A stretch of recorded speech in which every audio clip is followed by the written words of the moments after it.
আপনি যদি কাউকে ভালোবাসেন, এই তামিল মুভিটা দেখছেন নাকি? এই তামিল মুভিটা কিন্তু আমি পুরোটা দেখেছি।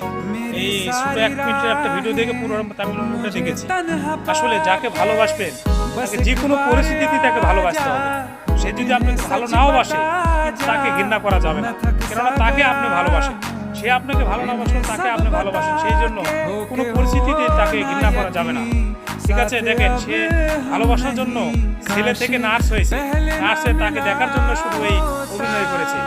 লাস্ট পর্যায়ে এই শিশুর আবদারে সে আবার নার্সের ড্রেস খুলে এসে পুরুষ হচ্ছে। আসলে মানুষের প্রতি মানুষের ভালোবাসা কোনোদিনই কমে না। আপনি ভালোবাসলে তাকে এক বুক সমুদ্রে ভালোবাসতে হবে। এই ছোটখাটো অল্পটুকু ভালোবাসা নিয়ে আপনি ভালোবাসা অর্জন করতে পারবেন না। আপনি স্বার্থ ভালোবাসা দিতে হবে।